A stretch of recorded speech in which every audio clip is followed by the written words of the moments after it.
التمش کو شروع ہی سے رابیل نامی اپنی کزن سے سخت چڑ تھی، اور وجہ یہ تھی کہ اس کی پیدائش کے چند سال بعد ہی اس کی چچی کا انتقال ہو گیا تھا، اور تب سے رابیل اس کی ماں پر قبضہ جمائے بیٹھی تھی۔ ریحانہ بیگم جتنا پیار رابیل سے کرتی تھی اتنی ہی التمش کو چڑ ہوتی تھی۔ اسے لگتا تھا کہ رابیل نے اس کی ماں پر قبضہ کر لیا ہے کیونکہ وہ اسے ہی پیار کرتی تھی۔ جب بھی وہ کہتا کہ مام آپ مجھے نظر انداز کر کے رابیل سے کیوں پیار کرتی ہیں، تو یہی کہتی تھی کہ التمش تم بڑے ہو، وہ چھوٹی ہے، اور پھر اس کی ماں بھی نہیں ہے، میں اس سے پیار نہیں کروں گی تو پھر اور کون کرے گا۔ التمش کو یہ بات شروع ہی سے اچھی نہیں لگتی تھی۔ اس لڑکی نے آتے ساتھ ہی اس کی ماں پر قبضہ جما لیا تھا۔ اگر اس کی ماں مر گئی اس میں التمش کا تو کوئی قصور نہیں تھا۔ بات صرف یہیں تک محدود نہیں تھی، بلکہ چچا تو اپنی بیٹی کے ناز نخرے اٹھاتے ہی تھے، لیکن التمش کے والد بھی تو التمش سے زیادہ رابیل کو توجہ دینے لگے تھے۔ پھر رابیل کے والد دوسری شادی کرنے کو بھی تیار نہیں ہو رہے تھے کہ اپنی بیٹی پر سوتیلی ماں نہیں لے کر آؤں گا۔ شروع ہی سے التمش کو رابیل سے ایک چڑ اور نفرت سی ہونے لگی تھی۔ وہ اس سے 4 سال چھوٹی تھی، لیکن کئی بار ایسا ہونے لگا کہ التمش کو نظر انداز کر کے رابیل کی خواہشات کو پورا کیا جانے لگا۔ وہ بھی اپنے ماں باپ کا اکلوتا بیٹا تھا، اسی لیے جب اس کی کسی خواہش کو پس پشت ڈال کر رابیل کی خواہش کو پورا کیا جاتا تو اسے رابیل سے اور بھی نفرت ہونے لگتی۔ ایک بار تو رابیل نے التمش کی اس کے اسکول کے ٹیسٹ کاپی پھاڑ کر ہوائی جہاز بنا کر اڑا رہی تھی۔ جب التمش کمرے میں آیا تو اپنے کمرے کا حلیہ دیکھ کر اس کا دماغ چکرا کر رہ گیا تھا، کیونکہ وہ 5 سال رابیل اس کی ٹیسٹ کاپی کے صفحے پھاڑ پھاڑ کر جہاز بنا کر اس کے کمرے میں ہی اڑا رہی تھی۔ اس کو اتنا غصہ آ رہا تھا کہ پہلے تو اس نے رابیل کو ڈانٹ کر منع کیا۔ وہ بالکل چپ چاپ کھڑی ہو گئی۔ اس سے پہلے کہ وہ وہاں سے کھسک کر باہر نکلتی تو اس نے اس کے ہاتھ سے اپنی کاپی چھینی اور پھر اس کے منہ پر تھپڑ دے مارا، پھر اس کا کان مروڑ کر اسے کمرے سے باہر بھیجا کہ خبردار جو دوبارہ اس کی کاپی پھاڑنے کی کوشش کی تو۔ ابھی وہ اس سب کو سمیٹ نہیں پایا تھا کہ جب اس کی والدہ زوار شاہ کے کمرے میں داخل ہوئی اور ساتھ ہی رابیل کا ہاتھ پکڑ رکھا تھا، اور وہ روتے ہوئے کہہ رہی تھی کہ تایا جی مجھے اشل بھیا نے مارا ہے۔ اسے التمش کہنا نہیں آتا تھا، اسی لیے وہ التمش کو اشل اشل کہتی تھی۔ اس نے والد نے التمش سے وجہ تک نہیں پوچھی اور اس کے منہ پر 2 تھپڑ دے مارے اور کہا کہ خبردار جو تم نے معصوم سی بچی کو مارنے کی کوشش کی۔ وہ کہتا رہ گیا کہ اس نے میری ٹیسٹ کاپی پھاڑ دی، لیکن زوار شاہ نے الٹا اسی کو ڈانٹا کہ وہ تو بچی ہے، اسے سمجھ نہیں تھی، پھاڑ دی تو کیا ہو گیا۔ لیکن یہ باتیں التمش نے اپنے دل و دماغ میں بٹھا کر رکھ لی تھی۔ وقت یوں ہی آگے بڑھنے لگا۔ وہ میٹرک میں تھا اور رابیل 6ٹھی جماعت میں۔ اب بھی رابیل کی ہی بات سب کے لیے اہمیت رکھتی تھی۔ وہ ذرا سی بیمار ہو جاتی تو ریحانہ بیگم پوری رات اسی کی تیمارداری میں گزار دیتی تھی، اور اگر التمش بیمار ہوتا تو ریحانہ بیگم کہہ دیتی کہ تم بڑے ہو، خود کو سنبھالنا سیکھو۔ میں کون سی ذمہ داریاں سنبھالوں؟ وہ کہتا تھا کہ آپ کو میری فکر کیوں نہیں ہوتی ہے، رابیل کے لیے تو آپ بڑی فکر مند رہتی ہیں۔ یہ سن کر ریحانہ بیگم کہنے لگی تم اتنی سی بچی سے ضد باندھ رہے ہو، تمہیں شرم نہیں آتی؟ بہرحال ایک بار رابیل نے التمش کی موٹر سائیکل کے دونوں ٹائروں کی ہوا نکال دی۔ وہ یہ دیکھ چکا تھا، لیکن جیسے ہی اس نے رابیل کو اس بات پر ڈانٹا تو اس نے جھوٹی شکایت زوار شاہ کو لگا دی۔ اس دن التمش کو زوار شاہ نے بہت مارا تھا۔ وہ سوچ چکا تھا کہ جس دن اسے موقع ملا وہ بھی رابیل کو نہیں چھوڑے گا۔ ایک بار اس کی والدہ اپنی کسی دوست کے گھر گئی تھی اور گھر پر نہ باپ تھا اور نہ چچا، اسی لیے التمش کو بھی موقع مل گیا تھا۔ وہ رابیل کے کمرے میں آیا۔ وہ اس وقت ڈرائنگ کر رہی تھی۔ وہ اسے کہنے لگا ادھر آؤ، تمہیں ایک بہت مزے کی چیز دکھاتا ہوں۔ تو وہ کہنے لگی وہ کیا؟ وہ کہنے لگا آؤ تو۔ پھر وہ اسے لے کر بنگلے کی پچھلی جانب چلا گیا جہاں ایک پرانا اسٹور روم بنا ہوا تھا۔ گھر کا سب کاٹ کباڑ وہیں پڑا تھا۔ وہ کہنے لگا اس کے اندر ایک باکس ہے جس میں خزانہ چھپا ہوا ہے، چلو اب دیکھتے ہیں۔ رابیل کبھی بھی بنگلے کے پچھلے جانب نہیں آئی تھی، اسی لیے اس کے کہنے پر اسٹور روم کے اندر داخل ہو گئی جہاں تو اندھیرا ہی اندھیرا تھا۔ وہ کہنے لگی اشل بھائی مجھے تو یہاں کچھ بھی نظر نہیں آ رہا۔ ابھی وہ بات کر ہی رہی تھی جب اس نے رابیل کو اندر دھکیلا اور باہر سے دروازہ بند کر کے کنڈی لگا دی۔ وہ دروازہ کھٹکھٹانے لگی اور وہ مسکرانے لگا۔ پھر وہ کہنے لگا بہت شوق ہے نا تمہیں، مجھے میرے باپ سے پٹوانے کا۔ اب تم یہیں بند رہو گی اور یہیں بند رہ کر مر جاؤ گی۔ یہ کہہ کر وہ اگلی جانب آ گیا۔ کافی بڑا بنگلہ تھا، پچھلی جانب تو کم ہی کوئی جاتا تھا، اسی لیے وہ بڑے اطمینان سے اپنے کمرے میں آ کر موبائل پر گیم کھیلنے لگا۔ رابیل کا تو یہ حال تھا کہ جیسے خوف کے مارے مر ہی جائے گی۔ وہ دروازہ کھٹکھٹائے جا رہی تھی، چلائے جا رہی تھی، لیکن کسی کو بھی اس کی آواز نہیں آ رہی تھی۔ رات کو جب ریحانہ بیگم واپس آئیں تو رابیل کا پوچھنے لگی، اور التمش تو بالکل ہی انجان بن گیا۔ وہ کہنے لگا مجھے تو کچھ نہیں پتا کہ وہ کہاں ہے، میں تو سمجھا کہ آپ کے ساتھ گئی ہے۔ وہ کہنے لگی نہیں تو، وہ میرے ساتھ تو نہیں گئی، وہ تو اپنے کمرے میں ہی تھی، اور اب اپنے کمرے میں بھی نہیں ہے، بلکہ بنگلے میں ہی نہیں ہے، میں نے تو ہر جگہ دیکھ لیا۔ پھر تو جیسے ایک ہنگامہ سمجھ گیا تھا۔ تمام ملازمین پورے گھر میں رابیل کو تلاش کر چکے تھے، لیکن کسی کا بھی دھیان بنگلے کے پچھلی جانب نہیں گیا تھا۔ ریحانہ بیگم نے گھبرا کر زوار شاہ اور رابیل کے والد انوار شاہ کو فون کر دیا۔ دونوں بھائی بھاگے دوڑے گھر آئے تھے۔ چوکیدار کی الگ شامت آئی تھی کہ رابیل باہر گئی تو گئی کیسے، لیکن وہ کہنے لگا میں نے تو دروازے پر ہی ڈیوٹی دی ہے، میں تو 1 منٹ کے لیے بھی کوارٹر میں نہیں گیا، میں نہیں جانتا کہ رابیل بیبی کہاں ہے، لیکن باخدا وہ باہر نہیں گئی، اگر باہر جاتی تو میں اسے جانے ہی نہیں دیتا۔ لیکن چوکیدار کی بات کا دونوں بھائیوں کو یقین نہیں آ رہا تھا۔ پولیس کو بلایا گیا۔ پولیس کو دیکھ کر تو اب التمش کے بھی ہوش اڑ گئے تھے کہ اگر پولیس کو پتہ چل گیا اور انہوں نے رابیل کو تلاش کر لیا، اور پھر اگر رابیل نے اس کا نام لے لیا، پھر تو اس کی شامت پکی ہے۔ پولیس نے پورے گھر کی جب تلاشی لی تو پچھلی جانب بھی آ گئے، اور جب کہا کہ اسٹور میں کیا ہے تو زوار شاہ کہنے لگا کہ کاٹ کباڑ ہے۔ اس نے کہا ہم اس کی بھی تلاشی لے لیتے ہیں۔ جیسے ہی اسٹور ان کا دروازہ کھولا تو رابیل وہاں بے ہوش پڑی ملی۔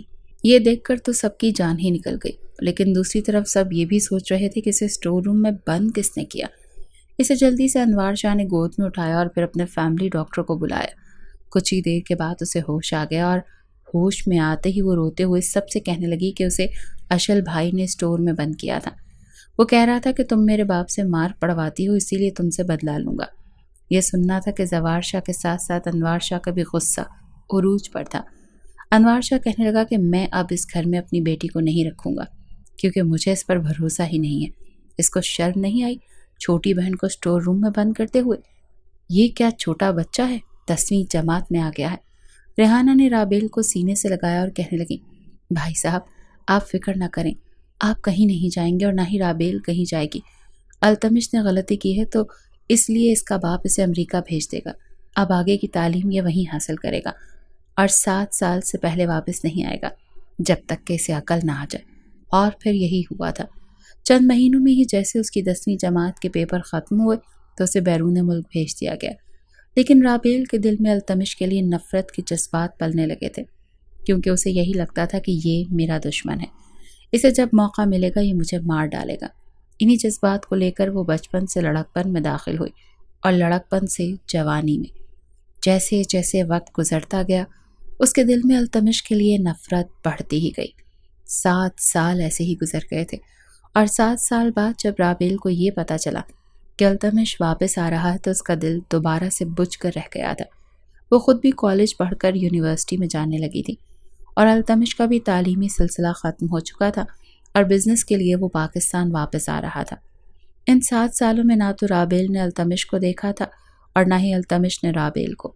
جب سے رابیل کو پتہ چلا کہ التمش واپس آ رہا ہے اس کا موڈ کافی خراب تھا۔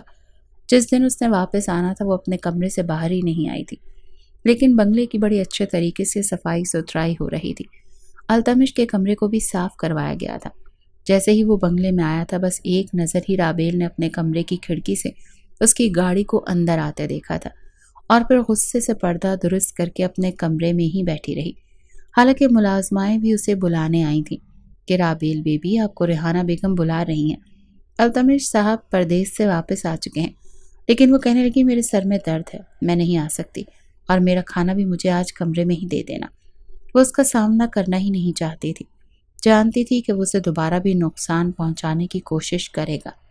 بہرحال کھانا اس نے اپنے کمرے میں ہی کھایا تھا۔ سب جب ناشتے کی ٹیبل پر بیٹھی تو اسی وقت التمش جاگنگ کر کے واپس آیا۔ اسے دیکھ کر کھٹک کر وہیں رک گیا۔ اس وقت وہ اکیلی بیٹھی ناشتہ کر رہی تھی۔ کیونکہ اسے یونیورسٹی جانا تھا۔ باقی سب لیٹ ہی ناشتہ کرتے تھے۔ التمش کو دیکھ کر اس نے سلام کرنے کی بھی زحمت نہیں کی تھی، اور اس کے بھی ماتھے پر بل پڑ گئے تھے، کیونکہ وہ بھی 7 سال اپنے گھر والوں سے رابیل کی وجہ سے ہی دور رہا تھا۔ نہ اسے بیرون ملک جانے کا شوق تھا اور نہ ہی اپنے گھر سے دور رہنے کا شوق تھا، لیکن صرف اس لڑکی کی وجہ سے اس نے 7 سال امریکہ کے ہاسٹل میں دھکے کھائے تھے، اسی لیے اس کے لیے نفرت اس کے دل میں بھی کافی بڑھ چکی تھی۔ لیکن وہ اس کے پاس آیا، دونوں ہاتھ ٹیبل پر رکھے اور کہنے لگا، کیا تم نے کسی نے یہ نہیں سکھایا کہ بڑوں کو دیکھ کر سلام کرتے ہیں؟ رابیل نے ایک نظر اس کی طرف دیکھا تو کہنے لگی، جو لوگ مجھے اچھے نہیں لگتے میں ان سے سلام کرنے کی بھی زحمت نہیں کرتی۔ یہ میری اپنی زندگی کا اصول ہے اور میں اپنے اصول کسی کے لیے بدلتی نہیں ہوں، تو بہتر ہوگا کہ آپ مجھ سے ذرا کم ہی بات کیا کریں۔ اس کی اکڑ دیکھ کر اسے مزید غصہ آیا تھا۔ اسے تو لگا تھا کہ شاید جو کچھ اس نے بچپن میں اس کے ساتھ کیا تھا وہ اس سے ڈرے گی، گھبرائے گی، لیکن وہ تو مزید بدتمیز ہو چکی تھی۔ دونوں ہاتھ ٹیبل سے ہٹا کر وہ کرسی پر بیٹھ گیا۔ تب تک رابیل ناشتہ کر چکی تھی۔ کہنے لگا، ایسا کرو، مجھے تو آفس جانا ہے، میرے لیے ناشتہ لگا کر دو۔ اور یہ بات اس نے جان بوجھ کر کی تھی۔ وہ کہنے لگی، میں کسی کی ملازمہ نہیں ہوں۔ اس نے رانی کو آواز دی جو کہ ملازمہ تھی۔ وہ رانی کو پکارنے لگی تو کچھ دیر میں رانی آ گئی۔ وہ کہنے لگی، ان صاحب کو ٹوسٹ پر جیم لگا دو، ٹھیک ہے؟ یہ کہہ کر اس نے اپنا بیگ اٹھایا اور ڈائننگ روم سے باہر چلی گئی۔ رابیل کے رویے نے اب التمش کو تباہ کر رکھ دیا تھا۔ وہ یہاں پر اس کا غصہ، گھمنڈ دیکھنے نہیں بلکہ دل میں ابھی تک بدلے کی آگ لے کر آیا تھا، کیونکہ ذرا سی بات پر اس کے باپ نے اسے 7 سال کی سزا سنائی تھی، جسے وہ کاٹ کر ہی گھر پہنچا تھا، اور اب بھی وہی لڑکی اسے یوں دکھا رہی تھی جیسے کہ مزید اسے سزا دینے کی تیاری میں ہو۔ وہ جانتا تھا کہ اس کا کوئی بھی رد عمل اس کے باپ اور چچا کی نظر میں اسے گرا سکتا ہے، اسی لیے اس نے بڑی ہی چالاکی سے کام لیا تھا۔ چند روز گزرنے کے بعد وہ اپنے والد سے کہنے لگا کہ آپ میرا رشتہ رابیل سے طے کر دیں، میں اس سے شادی کرنا چاہتا ہوں۔ یہ سن کر زاوار شاہ نے یہی سوچا کہ گھر کی بچی گھر میں ہی رہ جائے گی، لیکن جب یہ بات انہوں نے انوار شاہ سے کی تو وہ کہنے لگے کہ اگر اس بات کا اعتراض رابیل کو نہ ہوا تو میں یہ رشتہ طے کر دوں گا، میں کچھ بھی اپنی بیٹی کی مرضی کے بغیر نہیں کروں گا۔ لیکن جب انہوں نے رابیل سے التمش کے رشتے کی بات کی تو اس نے تو صاف انکار کر دیا کہ بابا آپ جہاں چاہیں میری شادی کر دیں، مجھے کوئی اعتراض نہیں ہوگا، لیکن میں کبھی بھی التمش سے شادی نہیں کروں گی۔ جب رابیل کا جواب التمش کو ملا تو وہ تب کر رہ گیا تھا۔ وہ کہنے لگا، کیوں، مجھ میں کیا برائی ہے؟ اس کے والد نے کہا کہ بات برائی کی نہیں، ہم زبردستی رشتہ نہیں کر سکتے، اور جب رابیل ہی اس بات کے لیے رضامند نہیں ہے تو پھر ہم کیا کہہ سکتے ہیں؟ التمش کو یہ سن کر بڑا غصہ آیا۔ چند روز بعد ہی اس کا سامنا جب رابیل سے ہوا تو انکار کی وجہ پوچھنے لگا۔ وہ کہنے لگا کہ میں نے تم سے شادی ہی نہیں کرنا چاہتی اور مجھے اپنی مرضی کا پورا حق حاصل ہے۔ وہ کہنے لگا کہ آخر مجھ میں ایسی کیا برائی ہے؟ تو رابیل نے کہا کہ تم میں اچھائی کیا ہے؟ تم جیسے لڑکوں سے میں 10 منٹ بات بھی کرنا پسند نہیں کرتی، تو شادی تو بہت دور کی بات ہے۔ یہ سن کر التمش مسکرا دیا۔ وہ کہنے لگا، اچھا ڈیئر کزن، تو یہ تمہارا آخری فیصلہ ہے؟ تو وہ کہنے لگی، ہاں بالکل، یہ میرا آخری فیصلہ ہی ہے، میں کبھی بھی تم سے شادی نہیں کروں گی۔ التمش کہنے لگا، میرا وعدہ ہے تم سے تم بہت جلد ہی رابیل التمش بن جاؤ گی اور مجھ سے شادی کرنے کے لیے اپنے باپ کی منت سماجت بھی کرو گی۔ یہ سن کر رابیل استہزائیہ مسکرائی تھی اور کہنے لگی، اچھے خواب دیکھ لیتے ہو، لیکن خواب کبھی بھی حقیقت میں نہیں بدلتے۔ یہ کہہ کر اس نے کالے رنگ کا چشمہ پہنا اور ڈرائیور سے گاڑی نکالنے کے لیے کہنے لگی۔ وہ اسے دیکھ کر مسکرا رہا تھا۔ 1 مہینہ بس یوں ہی گزر گیا۔ نہ تو التمش نے دوبارہ رابیل سے بات کرنے کی کوشش کی اور نہ ہی رابیل نے۔ 1 مہینے بعد ڈائننگ ٹیبل پر انوار شاہ نے ایک ایسا اعلان کیا جس نے التمش کے ساتھ ساتھ باقی سب کو بھی ہوش اڑا کر رکھ دیے تھے۔ وہ کہنے لگے کہ میں نے اپنی بیٹی کا رشتہ پکا کر دیا ہے اپنے دوست کے بیٹے سے، اور بہت جلد میں ان کی منگنی بھی کر دوں گا۔ یہ سن کر التمش کا چمچ ہاتھ میں ہی رکھا رہ گیا۔ زوار شاہ کہنے لگا کہ یہ کیسے ہو سکتا ہے؟ اتنا بڑا کام تم مجھ سے پوچھے بغیر کیسے کر سکتے ہو؟ تو وہ کہنے لگا کہ بھائی صاحب، میرا دوست کب سے رابیل کا رشتہ مانگ رہا تھا، اب مجھے آپ سے بات کرنی ہی تھی، لیکن کل جب میں اس سے ملنے گیا تو اس نے میری منت سماجت شروع کر دی اور کہنے لگا جب تک ہاں نہیں کرو گے تو میں جانے نہیں دوں گا۔ پھر رابیل کو بھی اس رشتے سے کوئی انکار نہیں تھا، اسی لیے میں نے اس رشتے پر ہاں کر دی ہے، لیکن سب کچھ آپ کی مرضی کے مطابق ہی ہوگا۔ یہ خبر التمش کے لیے کسی دھماکے سے کم نہیں تھی۔ وہ تو اس لڑکی کو تمام عمر سزا دینا چاہتا تھا، اور وہ تو اس کے چنگل سے ہی نکلتی جا رہی تھی۔ اگلے روز جب رابیل یونیورسٹی جانے لگی تو التمش اس کے سامنے آ کر کھڑا ہو گیا۔ وہ کہنے لگا، بہت بہت مبارک ہو کہ تمہارا رشتہ تمہاری مرضی سے طے ہوا ہے۔ وہ کہنے لگی کہ بہت شکریہ۔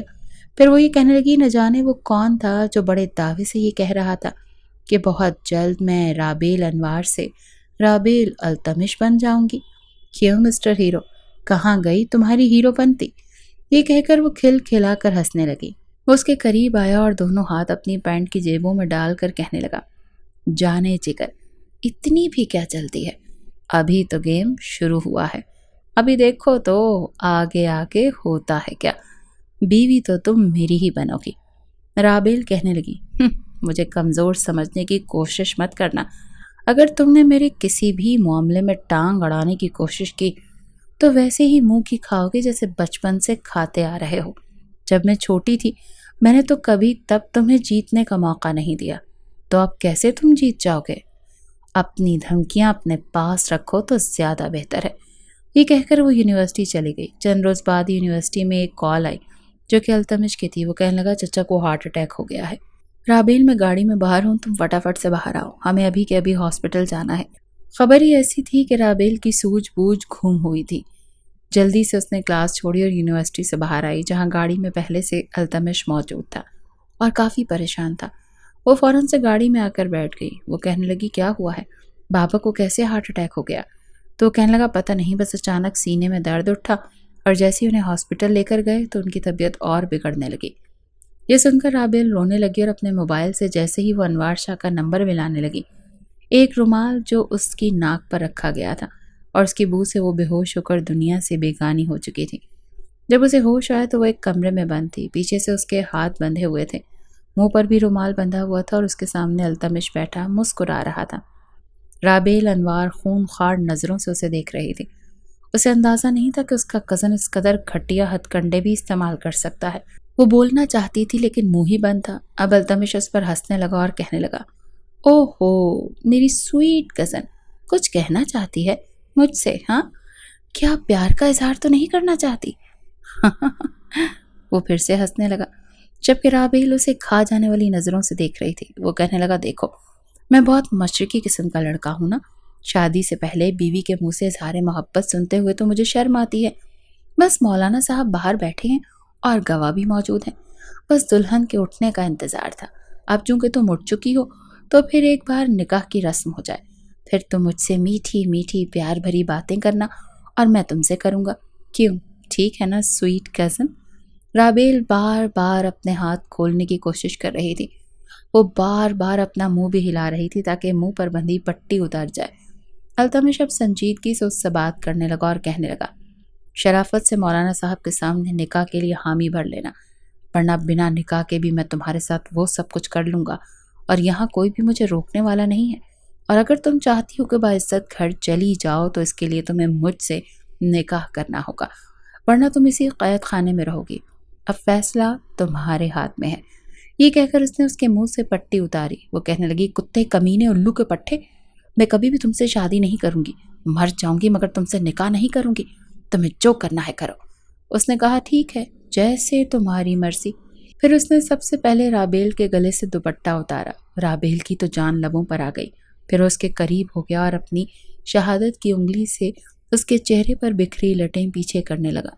پھر اپنے ہونٹوں کو اس کے ہونٹوں کے بالکل قریب کر لیا اور کہنے لگا کہ یہ مت سمجھنا کہ میں تمہیں بخش دوں گا۔ یہ کہنے کے بعد اس نے جیسے ہی اسے اپنے حصار میں لیا اور بے خودی میں کچھ آگے بڑھنے لگا تو رابیل اسے دھمکیاں دینے لگی۔ وہ کہنے لگی، میں تمہیں چھوڑوں گی نہیں، تایا ابا سے تمہاری شکایت لگاؤں گی۔ تو وہ کہنے لگا، جو جی میں آئے کرو، ابھی تو میرا جو جی میں آئے گا نا وہ میں کروں گا۔ اس سے پہلے کہ وہ کوئی نازیبا حرکتیں شروع کرتا، رابیل کو ہی ہار ماننی پڑی۔ وہ کہنے لگی، پلیز میرے ساتھ ایسا کچھ مت کرنا، میں خود سے نظریں نہیں ملا سکوں گی۔ تو وہ کہنے لگا، تو پھر کر لو نکاح، میں تمہارے ساتھ ایسی ویسی کوئی حرکت نہیں کروں گا، میں شرافت سے تمہیں گھر لے جاؤں گا، بس نکاح کر لو۔ رابیل کے پاس اب کوئی دوسرا راستہ نہیں تھا، اسی لیے وہ نکاح کے لیے تیار ہو چکی تھی۔ جیسے ہی نکاح ہوا وہ اسے گاڑی میں بٹھا کر گھر لے جانے لگا۔ وہ سوچ چکی تھی کہ گھر جاتے ہی ساری حقیقت سب کو بتا دے گی، لیکن اب التمش نے اسے سیدھی دھمکی دی تھی کہ اگر اس نے کچھ بھی جا کر اپنے گھر والوں کو بتایا تو وہ صاف مکر جائے گا، اور ویسے بھی نکاح نامہ تو اس کے پاس نہیں، وہ یہ بات ثابت نہیں کر سکتی اور نہ ہی کسی اور سے نکاح کر سکتی ہے۔ پھر وہ کہنے لگا کہ اب تم اپنے منہ سے اپنے باپ سے اس کے دوست کے بیٹے کا رشتہ ختم کرواؤ گی اور اپنی زبان سے یہ کہو گی کہ تم مجھ سے شادی کرنا چاہتی ہو، ورنہ تم اچھی خاصی سمجھدار ہو اور یہ بھی جانتی ہو کہ نکاح پر نکاح نہیں ہو سکتا اور نکاح تمہیں مجھ سے ہی کرنا پڑے گا۔ اب یہ سب تم اپنی شادی سے پہلے کہتی ہو تو زیادہ بہتر ہے، ورنہ یہ کہہ کر وہ خباثت سے ہنسنے لگا۔ اس کا جی تو چاہ رہا تھا کہ وہ اس کا منہ توڑ کر رکھ دے، لیکن اس وقت وہ بے بس تھی اور واقعی وہ اسے بہت برے طریقے سے پھنسا چکا تھا۔ یہ ناول آنچل آفیشیل 2.0 کے پلیٹ فارم سے مقدس ہانی کی تخلیق ہے اور اس کے تمام جملہ حقوق محفوظ ہیں۔ کسی بھی قسم کی کاپی، دوبارہ اپلوڈ یا اس مواد کو بغیر اجازت استعمال کرنا قانونی طور پر منع ہے اور اس کے خلاف قانونی کارروائی کی جا سکتی ہے۔ براہ کرم تخلیقی کام کی قدر کریں اور ہماری محنت کا احترام کریں۔ وہ اس وقت کو پچھتا رہی تھی جس وقت میں اس نے التمش سے پنگے لیے تھے۔ پتہ نہیں یہ شخص اسے چاہتا کیا تھا۔ یہی سوچ کر رابیل نے ایک گہری سانس خارج کی۔ نکاح تو ہو ہی چکا تھا۔ مولانا صاحب اور کچھ گواہان جو التمش نے بلائے تھے وہ وہاں سے جا چکے تھے۔ التمش انہیں چھوڑ کر رابیل کی طرف پلٹا جو ابھی تک یوں ہی کرسی پر سر جھکائے بیٹھی تھی۔ اپنی انگلیوں کو مروڑ کر وہ کسی نہ کسی طرح غصہ نکالنے کی کوشش کر رہی تھی۔ اس شخص کے نام کے ساتھ جڑنے سے وہ موت کے گلے لگنا بہتر سمجھتی تھی۔ قسمت کی ستم ظریفی یہ تھی کہ ایک پلک جھپکتے ہی وہ شخص اس کا محرم ہو چکا تھا اور اس نے جو کہا تھا وہ کر دکھایا تھا۔ وہ رابیل انوار سے رابیل التمش بن چکی تھی۔ کچھ دیر تو التمش وہیں پر کھڑے ہو کر انتظار کیا، لیکن جب رابیل اپنے خیالوں کی دنیا سے باہر نہ نکلی تو وہ اگلے ہی پل اپنا سر جھٹک کر 2 قدم اس کے قریب آیا اور کہنے لگا، اب کیا چاہتی ہو؟ تمہارے ساتھ میں یہیں پر شادی کے بعد والی رسمیں بھی ادا کروں یا گھر چلنا ہے؟ رابیل نے جیسے ہی اس کی یہ بات سنی تو اس کی گالیں سرخ لال ہو چکی تھی۔ وہ کرسی سے جھٹک کر اٹھی تھی اور انتہائی غصے بھری نظروں سے اس نے اسے دیکھا تھا۔ آگے آگے چلتی اب تو وہ التمش کو بھی پیچھے چھوڑ چکی تھی۔ وہ گاڑی کا کھڑکی کھول کر پیچھے بیٹھنے لگی، لیکن التمش اگلے ہی پل اسے بازو سے جھٹک کر کہنے لگا کہ نوکر نہیں ہوں تمہارا جو پیچھے بیٹھ کر جاؤ گی۔ مائی ڈیئر کزن، اب تو تم میری بیوی بن چکی ہو، میرے ساتھ فرنٹ سیٹ پر بیٹھو۔ وہ کھڑکی کھول کر اسے گاڑی میں گرانے کے سے انداز میں بٹھا چکا تھا۔ رابیل نے اس کی اس حرکت پر غصے سے تڑپ کر کہا کہ تم نے مجھ سے زبردستی نکاح تو کر لیا ہے، لیکن بار بار مجھے اپنی بیوی مت کہو، سمجھے؟ تم اسے یوں تڑپ کر بولنا دیکھ کر ماتھے پر بل ڈال کر التمش نے اسے دیکھا۔ اگلے ہی پل منہ میں بڑبڑا کر کہنے لگا، مجھے تو لگا تھا کہ تم پر مجھ سے یہ نکاح قیامت بن کر گرے گا۔ تم تو رو رو کر بے حال ہو جاؤ گی، بے ہوش ہو جاؤ گی، میری منتیں ترلے کرو گی کہ مجھے طلاق دے دو، لیکن تم اس حد تک پہنچ چکی ہو کہ الٹا مجھے ہی دھمکیاں دے رہی ہو۔ التمش نے یہ الفاظ انتہائی تڑپ کر کہے تھے، جبکہ جواب میں رابیل کہنے لگی، آپ کا یہ خواب خواب ہی رہ جائے گا کہ آپ مجھے کمزور کر سکیں۔ یہ نکاح صرف اور صرف میری مجبوری ہے جو میں نے اپنی عزت بچانے کی خاطر کی ہے، اس سے زیادہ اور کچھ نہیں۔ التمش گاڑی چلا چکا تھا، لیکن جیسے ہی رابیل اسے بار بار یہ جتانے کی کوشش کر رہی تھی کہ وہ اس کی بیوی نہیں ہے، گاڑی بیچ راستے میں ہی تھی جب سڑک کے ایک طرف سے پل آیا اور رابیل کی باتیں سن کر التمش نے جب اسے صرف اتنا کہا کہ اب تم مزید اپنے منہ سے ایک لفظ بھی اور نکالا تو مجھے دیر نہیں لگے گی تمہیں اس پل سے نیچے گرانے میں۔ پچھلی دفعہ تو اسٹور روم سے تمہیں پولیس نے ڈھونڈ لیا تھا، لیکن اس مرتبہ تمہاری یہ لاش اس پانی کے کیڑے ہی کھا جائیں گے۔ جب تک تم ملو گی تمہارا ڈھانچہ بھی نہیں بچے گا، سمجھی؟ التمش کے یوں کہنے پر رابیل کو چپ سی لگ گئی تھی۔ ڈر کر ہی صحیح، اس وقت اس کا دماغ چلنے لگا تھا۔ گھر 5 منٹ کی دوری پر رہ چکا تھا اور وہ یہ سوچ سوچ کر ہلکان ہو رہی تھی کہ گھر جا کر وہ کیسے اپنے بابا کو انکار کرے گی۔ گاڑی پورچ میں آ کر کھڑی ہوئی تو التمش اور رابیل کو ایک ساتھ گاڑی میں دیکھ کر ریحانہ بیگم کی تو آنکھیں پھٹی کی پھٹی رہ گئیں۔ تبھی وہاں پر زوار شاہ بھی پورچ میں چلے آئے۔ ریحانہ بیگم جو پہلے ہی موسم کو انجوائے کرتی وہاں پر بیٹھی تھی، اپنے بیٹے اور بیٹی جیسی رابیل کو دیکھ کر تھوڑی شش و پنج میں مبتلا ہو چکی تھی، اور زوار شاہ اپنی آستینیں الٹتے ہوئے اپنی بیگم کے پاس آ کر کہنے لگے، بیگم جی آج میں کیا دیکھ رہا ہوں؟ آگ اور پانی ایک ساتھ، خیریت تو ہے نا؟ جواب میں ریحانہ بیگم کچھ کہتی کہ اس سے پہلے ہی ان کے پاس پہنچ چکا تھا۔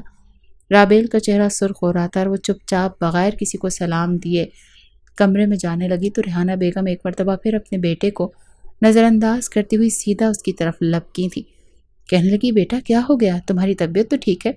اتنی چپ چپ کیوں ہوں؟ ہمیں سلام بھی نہیں کیا۔ رابیل تھوڑی گھبرائی تھی اور پھر کہنے لگی، نہیں تائی جان، بس وہ طبیعت ٹھیک نہیں ہے، میں کچھ دیر آرام کرنا چاہتی ہوں۔ وہ بغیر کھائے پیے اپنے کمرے میں جا کر لیٹ چکی تھی۔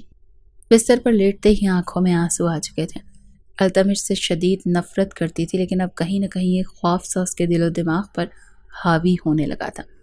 مسلسل آنکھوں سے آنسو بہہ رہے تھے اور نہ جانے کب وہ روتے روتے یوں ہی سو گئی۔ اس کی آنکھ تب کھلی جب اسے اپنے قریب اپنے پاپا، تایا جان اور تائی امی کی آواز سنائی دی۔ وہ تینوں ہی اس کے سرہانے بیٹھے ہوئے تھے۔ ریحانہ بیگم تو اس کے پاس بیڈ پر بیٹھی اس کے بالوں میں ہاتھ پھیر رہی تھی۔ اسے 103 بخار ہو چکا تھا، جبکہ سامنے زوار شاہ اور انوار شاہ دونوں ہی فکر مندی سے اس کے قریب بیٹھے تھے۔ انوار شاہ نے تو اپنی بیٹی کا ہاتھ پکڑ رکھا تھا۔ انہیں تو کچھ سمجھ ہی نہیں آ رہی تھی کہ اچانک ان کی بیٹی کو ہو کیا گیا ہے۔ وہیں کمرے میں موجود التمش اچھے سے جانتا تھا، وہ تو چاہتا ہی یہ تھا کہ بس رابیل کے دل میں اسے لے کر ایک خوف بیٹھ جائے اور وہ اس کی دہشت سے تھر تھر کانپے اور وہ جی بھر کر اسے اذیتیں دے، اسے پریشان کرے اور اپنے بے عزتی کا بدلہ لے جو اس کی وجہ سے اسے آج تک سہنا پڑی تھی۔ جس پل رابیل کو ہوش آئی اور اپنے قریب ان تینوں کو بیٹھا دیکھا تو وہ اٹھ کر بیٹھی۔ جانتی تھی کہ یہ سبھی اس سے کتنی محبت کرتے ہیں، اس کے بار بار پوچھتے رہنے کے باوجود کہ بیٹا ہوا کیا ہے؟ اچانک سے تمہیں بخار کیوں ہو گیا؟ تمہارا چہرہ بھی اترا ہوا ہے، تم روتی رہی ہو، بخار کی حالت میں بھی تم مسلسل رو رہی تھی۔ بتاؤ، تمہیں ہماری کوئی بات بری لگی ہے یا تم اس رشتے سے ناخوش ہو؟ رابیل چاہتی تو نہیں تھی کہ انکار کرنا، لیکن جب اس نے اپنے باپ کے منہ سے بات سنی تو اسی پل دروازے سے التمش بھی داخل ہوا تھا۔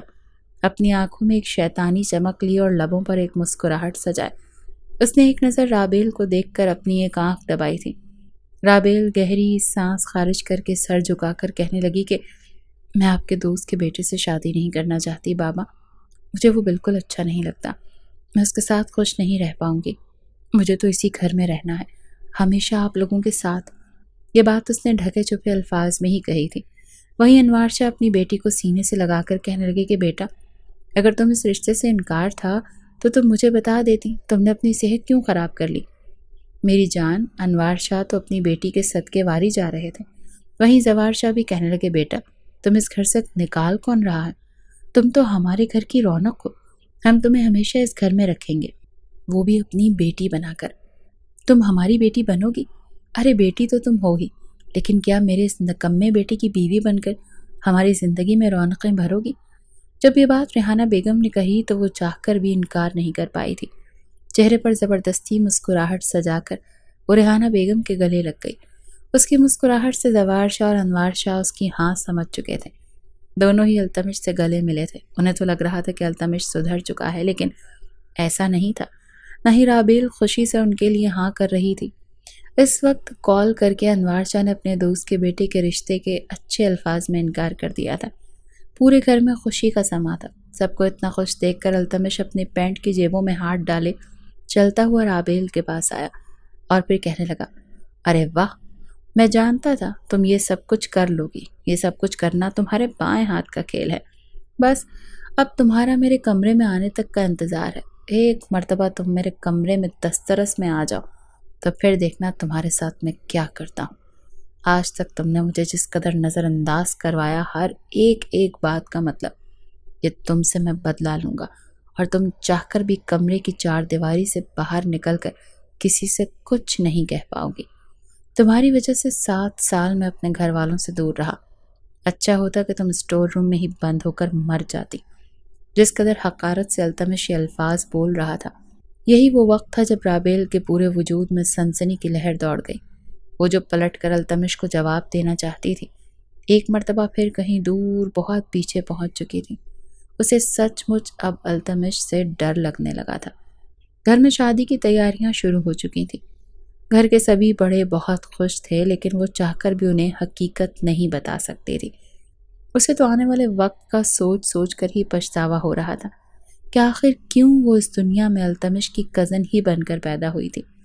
ابھی وہ گھبراہٹ کا شکار بیٹھی تھی کہ جب التمش نے ریحانہ بیگم اور رابیل کو ایک ساتھ کچن میں دیکھ کر اپنی ماں کے گلے میں باہیں ڈالیں اور اپنی ماں کو اپنے بازوؤں میں بھر کر رابیل کی طرف دیکھتے ہوئے کہنے لگا کہ مام، شادی کے فوراً بعد میں رابیل کو لے کر آسٹریلیا جاؤں گا۔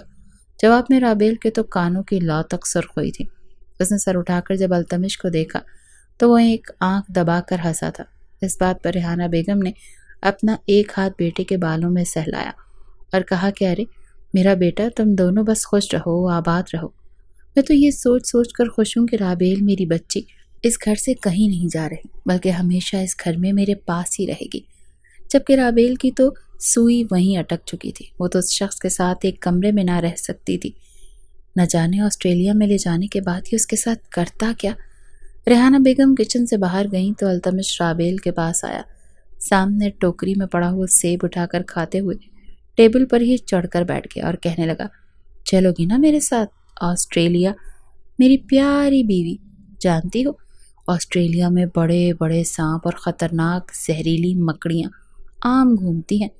اگر وہاں پر لے جانے کے بعد خدا نخواستہ تمہارے ساتھ کچھ ہو بھی جاتا ہے تو یقین مانو، تم سوچ بھی نہیں سکتی کہ تمہیں تکلیف میں دیکھ کر مجھے کتنی خوشی محسوس ہوگی۔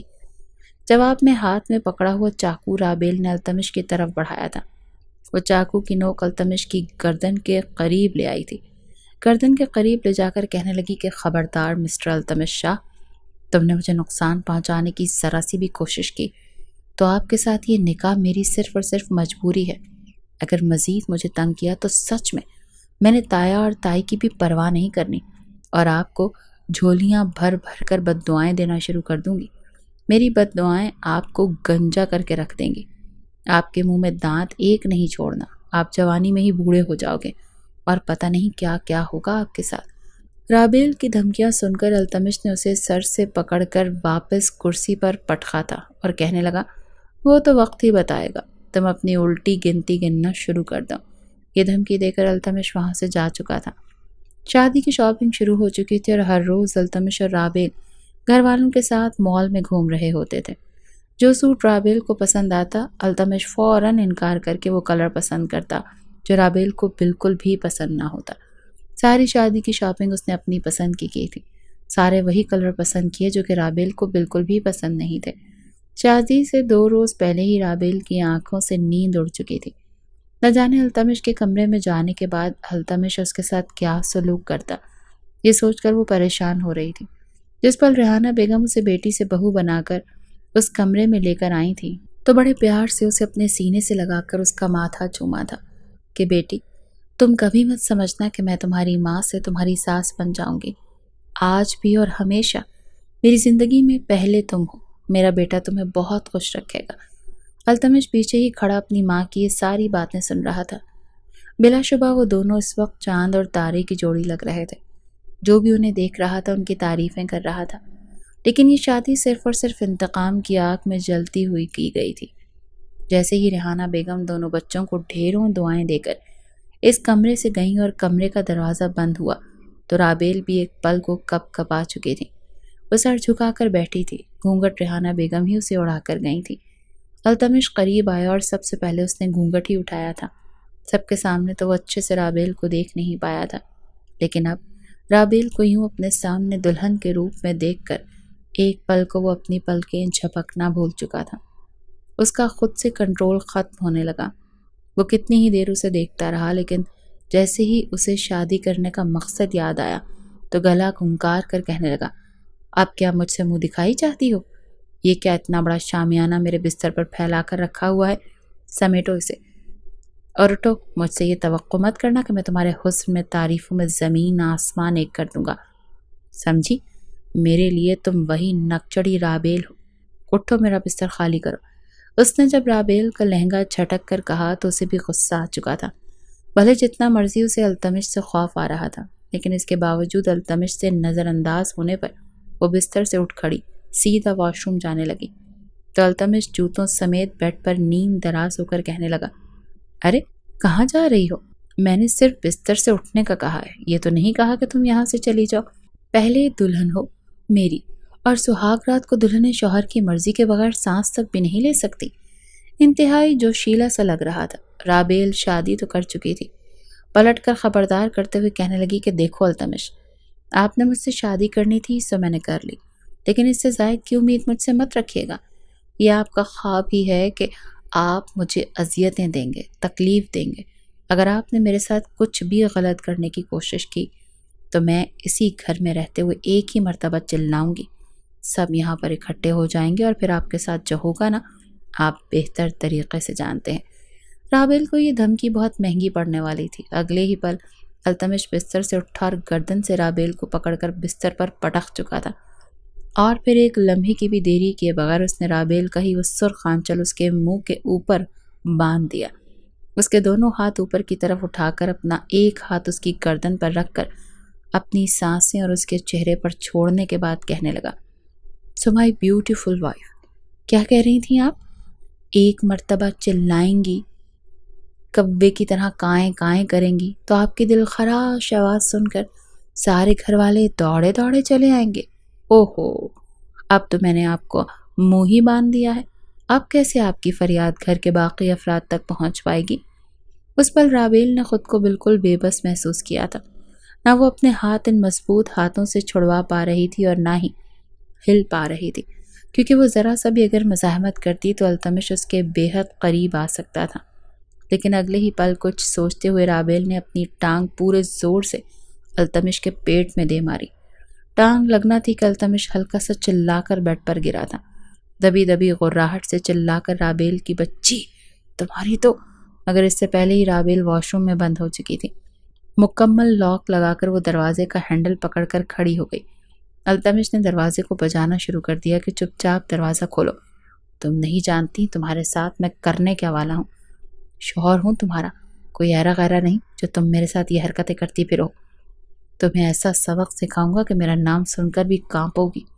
وہ مسلسل دروازہ بجا رہا تھا، لیکن رابیل خوف کے مارے رونے لگی، کہنے لگی آپ جو مرضی کر لو، میں دروازہ نہیں کھولوں گی۔ کتنی ہی دیر التمش دروازہ بجاتا رہا، لیکن رابیل نے دروازہ نہیں کھولا تھا۔ رات کے 1:30 بج چکے تھے اور وہ دروازے کے باہر ہی کھڑا رہا، لیکن پھر صوفے پر جا کر بیٹھ گیا۔ کہنے لگا میں بھی یہیں پر بیٹھا ہوں، دیکھتا ہوں تم کیسے نکلتی ہو اس واش روم سے۔ اتنا کہہ کر وہ دروازے کو باہر سے لاک کر چکا تھا۔ ساری رات واش روم میں کھڑی رہی اور خود وہ صوفے پر سو چکا تھا۔ ٹھیک 9 بجے جب دروازے پر دستک ہوئی تو وہ ہڑبڑا کر اٹھا، ہلکے سے دروازہ کھولا تو ریحانہ بیگم مسکرا کر کمرے کی طرف دیکھ رہی تھی۔ کہنے لگی بیٹا جاگ گئے؟ رابیل بیٹا سو رہی ہے یا جاگ رہی ہے؟ ناشتہ تیار کرواؤں؟ جواب میں التمش مسکرا کر کہنے لگا ہاں ہاں ماما، کروائیں ناشتہ تیار، میں اور رابیل ابھی آتے ہیں۔ ان کے جاتے ہی التمش نے دروازہ کھولا تھا۔ ابھی بھی ڈری سہمی رابیل یوں ہی واش روم میں کھڑی تھی۔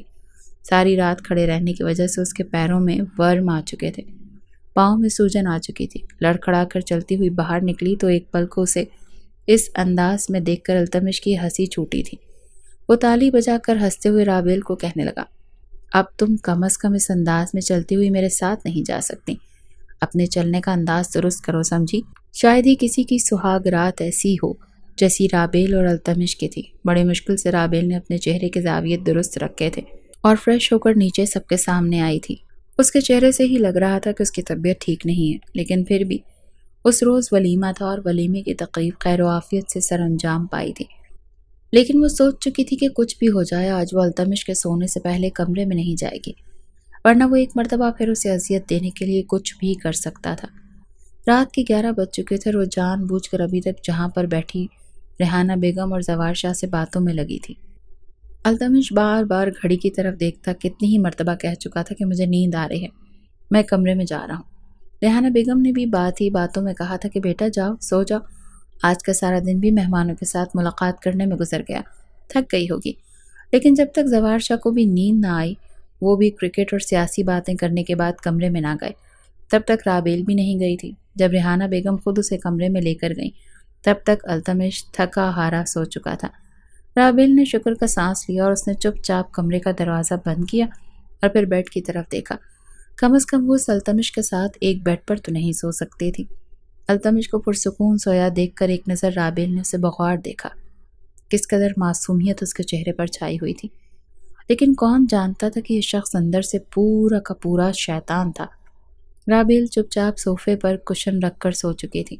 تھکاوٹ تو اسے بھی بہت تھی۔ ابھی اسے سوئے ہوئے تقریباً آدھا گھنٹہ ہی بیتا تھا جب التمش کو پیاس لگی۔ تو وہ یہ سمجھ رہا تھا کہ اس کمرے میں اکیلا ہے، لیکن جیسے ہی پانی کا گلاس منہ کو لگایا تو سامنے صوفے پر کھلے بالوں میں آڑے ترچھے انداز میں سوئی ہوئی رابیل کو دیکھا، جس کا ایک ہاتھ صوفے سے نیچے لٹک رہا تھا۔ گھڑی پر وقت دیکھا تو رات کے 2:30 بج رہے تھے۔ التمش کے چہرے پر ایک چمک آئی اور وہ بیڈ سے اٹھا اور چلتا ہوا رابیل کی طرف آیا، جو گہری نیند میں تھی۔ اس کے چہرے پر پھیلے کالے بالوں کو اپنی انگلی سے ہٹانے کے بعد وہ اسے سر سے لے کر پیر تک دیکھنے لگا۔ اسے اس سے چڑ تھی، لیکن تھی تو وہ اس کی بیوی اور بلا کی حسین تھی۔ التمش اپنے آپ پر کنٹرول کھو رہا تھا۔ چہرہ جھکا کر رابیل کے قریب گیا، لیکن اس سے یوں کرتا دیکھ کر وہ فوراً نفی میں سر ہلا کر پیچھے ہٹا، اپنی آستینیں اوپر چڑھائیں اور پھر رابیل کو اپنی باہوں میں بھر لیا۔ رابیل کے لیے تو یہ سب کچھ ایک خواب سا لگ رہا تھا۔ وہ تو یہی سمجھ رہی تھی کہ خواب میں جھولے جھول رہی ہے، لیکن کچھ دیر بعد اس کے ساتھ جو ہونے والا تھا، اس کے 14 طبق روشن ہونے والے تھے۔ بیڈ پر لٹانے کے بعد جیسے ہی التمش اس پر جھکا تو رابیل کی آنکھ کھل چکی تھی۔ جب تک وہ التمش کو پیچھے ہٹاتی، التمش اگر ناول کا اگلا پارٹ پڑھنا چاہتے ہیں تو جلدی سے چینل کو سبسکرائب کیجیے اور کامنٹ کر کے بتائیے کہ آپ کی کیا رائے ہے۔ اگر ناول پر اچھا رسپانس آیا تو بغیر گیپ کے سرپرائز ایپیسوڈ بھی مل سکتی ہیں، لیکن یہ آپ سب پر منحصر کرتا ہے۔